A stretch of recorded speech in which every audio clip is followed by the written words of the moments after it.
ઓમ શ્રી પરમાત્મને નમઃ. નિર્વાણ પ્રકરણ પૂર્વાદ. ભરદ્વાજ મુનિના ઉત્કંઠાપૂર્વક પ્રશ્ન કરવાથી શ્રી વાલ્મીકીજી દ્વારા જગતની અસત્તા અને પરમાત્માની સત્તાનું પ્રતિપાદન કરી કલ્યાણકારક ઉપદેશ આપવો. શ્રી ભરદ્વાજજીએ પૂછ્યું કે ગુરુ, ખરેખર શ્રી રામ ભદ્ર તો પરમ યોગી, સૌના વંદની, દેવોના પણ ઈશ્વર, જન્મ મૃત્યુથી રહિત, વિશુદ્ધ જ્ઞાનમય, સમસ્ત ઉત્તમ ગુણોની ખાણ, સમસ્ત ઐશ્વર્યોના આધાર અને ત્રણેય લોકના સર્જક, રક્ષક, અનુગ્રહ કરનાર હતા.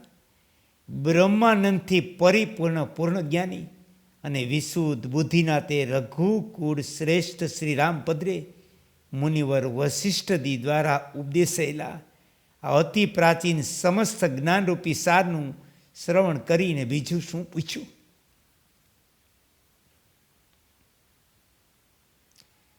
વાલ્મીકીજીએ કહ્યું કે ભરદ્વાજ, વશિષ્ઠ મુનિના વેદ શાસ્ત્રના સંગ્રહરૂપી વચનોનું શ્રવણ કરી સમસ્ત વિજ્ઞાનોના જ્ઞાતા કમલોચન શ્રી રામચંદ્રે પોતાના ચિન્મય આનંદ સ્વરૂપમાં સ્થિત રહ્યા. તે સમયે તેઓ પ્રશ્નોત્તર વગેરે કરવાની પદ્ધતિથી ઉપરત થઈ ગયા. તેમનું ચિત્ત આનંદરૂપી અમૃતથી પૂર્ણ. તેઓ ચિન્મય સર્વવ્યાપી હોવાના કારણે પોતાના મંગળમય સ્વરૂપમાં સમભાવે નિત્ય સ્થિત હતા. તેથી તેમણે તે સમયે વશિષ્ઠજીને કાંઈ ન પૂછ્યું. શ્રી ભરદ્વાજજીએ પૂછ્યું કે મુનિવર, ક્યાં મારા જેવા મૂર્ખ, સ્તબન, અલ્પ પાપી અને ક્યાં બ્રહ્માજી વગેરે દેવો પણ જેમની કૃપાની આકાંક્ષા કરે તે ભગવાન શ્રી રામચંદ્રજીની પોતાના સ્વરૂપમાં સ્થિતિ? હે મુનીશ્વર, હું કઈ રીતે પરમાત્મા પદમાં વિશ્રામ પામી શકી?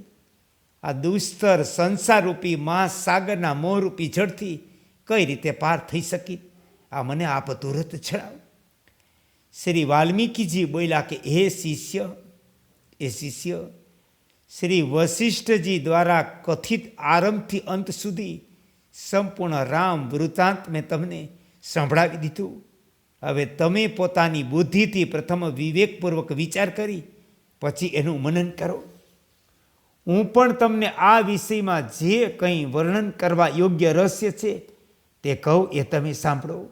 એ ભદ્રે, આ જે અહીં સંસારરૂપી અવિદ્યા પ્રપંચ દેખાય તે બિલકુલ સત્ય નથી. સમસ્ત સંસારરૂપી પ્રપંચ સર્વથા મિથ્યા છે.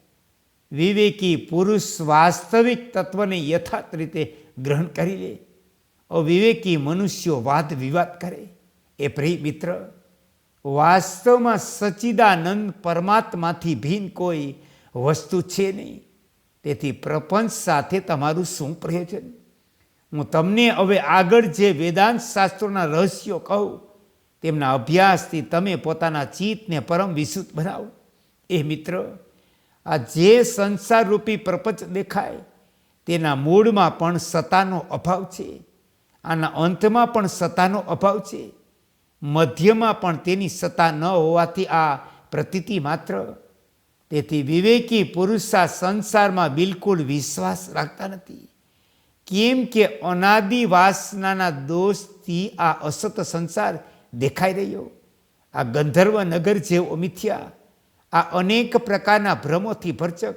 એ ભદ્ર, તમે ચિન્મય કલ્યાણરૂપી અમૃતની વેલનો અભ્યાસ છોડીને વિષય વાસનારૂપી વિષય વેલનો આશ્રય લઈને શા માટે મોહમાં ફસાવ છો?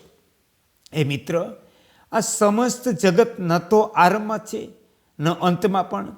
તેથી તમે એ પણ સમજી લ્યો કે મધ્યમાં એટલે કે વર્તમાનમાં પણ આ છે નહીં. આ જગતની તમામ બાબતો સ્વપ્ન જેવી. અજ્ઞાનજનક આ બધાય ભેદ પાણીમાં પરપોટાની જેમ ક્ષણે ક્ષણે ઉત્પન્ન થાય અને અજ્ઞાનનો નાશ થતાં એકમાત્ર જ્ઞાનરૂપી સમુદ્રમાં વિલીન થઈ જાય. એકલા અજ્ઞાનરૂપી સમુદ્ર સમસ્ત જગતને વ્યાપ્ત કરીને સ્થિત છે. આ સમુદ્રમાં અવિદ્યારૂપી વાયુથી ઉત્પન્ન થતો સૌથી મોટો આ અહમ નામનો તરંગ છે. વિષયોમાં ચિત્તને ખેંચનાર કેટલાક પ્રકારો છે. તે બધાયના મૂળમાં રાગ, દેશ વગેરે દોષો આ સમુદ્રના નાના મોટા કલ્પિત તરંગો છે. મમતા તેમાં ભમર છે, જે આપ મેળે ઈચ્છા અનુસાર પ્રવૃત્ત થતી રહે. આ સમુદ્રમાં રાગ, દેશ, મોટા મોટા મગરો, આ બંને મગરોનો શિકાર મનુષ્ય બનતો રહે. પછી તે અવશ્ય અનર્થરૂપી પાતાળમાં ચાલ્યો જાય. પછી કોઈ પણ ઉપાય તેને અટકાવી શકાતો નથી. એ ભદ્ર, પ્રશાંત અમૃતરૂપ તરંગોથી પૂર્ણ એવા આનંદ અમૃતના સમુદ્રમાં પ્રવેશ કરવો, મિથ્યા દેતરૂપી મગરોથી ભરેલ લવણ સાગરના તરંગોમાં કેમ પ્રવેશ કરો છો? પ્રસિદ્ધ પરમાત્માનું જે સૂક્ષ્મ તત્વ છે તે અજ્ઞાની લોકો માટે અજ્ઞાનથી આવૃત રહે.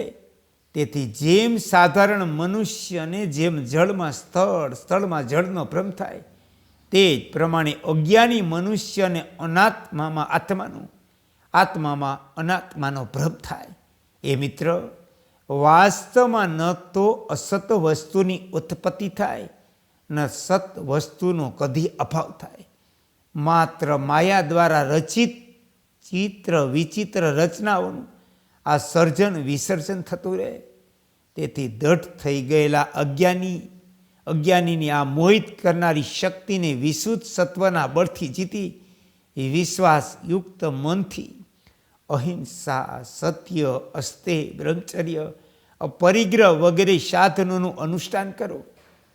ત્યારબાદ ધ્યાન સમાધિ દ્વારા આપમેળે પરમાત્માના શુદ્ધ સ્વરૂપનો અનુભવ કરો, જેથી અજ્ઞાનથી આવૃત તમારી બુદ્ધિરૂપી રાત્રિ દિવસમાં બદલાઈ જાય. માત્ર પુરુષ પ્રયત્નરૂપી કર્મો દ્વારા મહેશ્વરની કૃપા પ્રાપ્ત થવાથી મનુષ્યો પ્રાપ્ત કરવા યોગ્ય વસ્તુ પરમ પદરૂપી પરમાત્માની પ્રાપ્તિ કરે. એ ભરદાજ, તમે પોતાના વિવેકથી આ મોહને ત્યજી દો. પછી તો તમે અસાધારણ પરમાત્માના યથાર્થ જ્ઞાનને પ્રાપ્ત કરી લેશો, એમાં શંકા નથી. એ વધશે. કામના અને આસક્તિના કારણે શત્રુરૂપ થઈ ગયેલા પુણ્ય કર્મથી તમને આ પ્રકારનું બંધન પ્રાપ્ત થયું. તે કામના આસક્તિનો ત્યાગ થતાં મિત્રરૂપ બનેલા તે જ પુણ્ય કર્મથી જ્ઞાન દ્વારા તમે મોક્ષને પ્રાપ્ત થઈ જશો.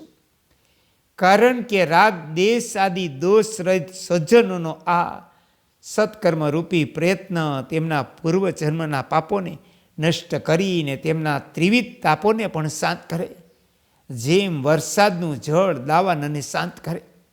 એ મિત્રો, સંસાર ચક્રના વર્તુળરૂપી બ્રહ્મમાં જો તમે ભ્રમણ કરવા ન ચાહતા હો, તો તમામ સકામ કર્મોનો ત્યાગ કરી માત્ર બ્રહ્મમાં આસક્ત થઈ જાઓ.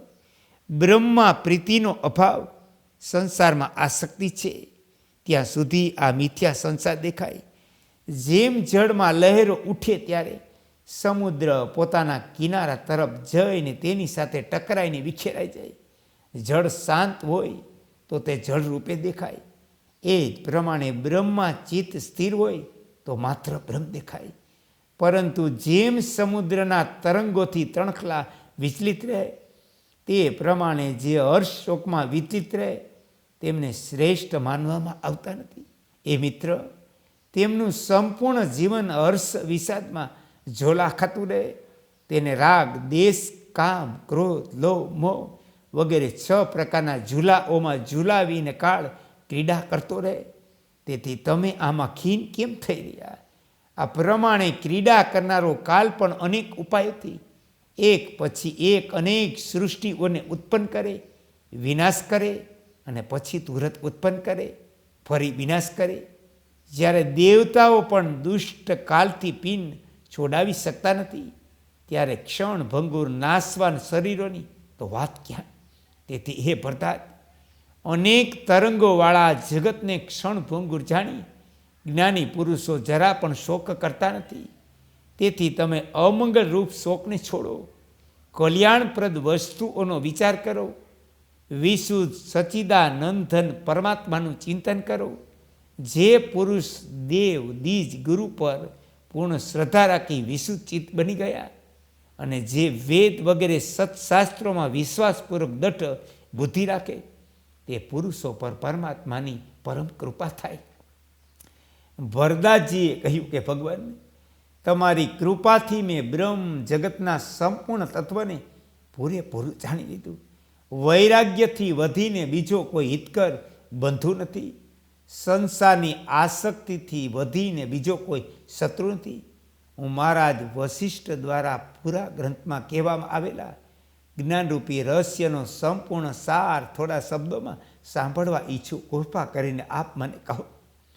વાલ્મીકીજી બોલ્યા, ભરદાજ, મુક્તિદાયક આ મહાન જ્ઞાન તમે સાંભળો. માત્ર આના સાંભળવાથી તમે સંસાર સાગરને તરી જશો. જે દેવ વાસ્તવમાં એક હોવા છતાં બ્રહ્મા, વિષ્ણુ, મહેશ વગેરે રૂપોમાં અનેક પ્રકારનો થઈને સ્થિત છે, તે સચ્ચિદાનંદ રૂપ પરમાત્માને નમસ્કાર.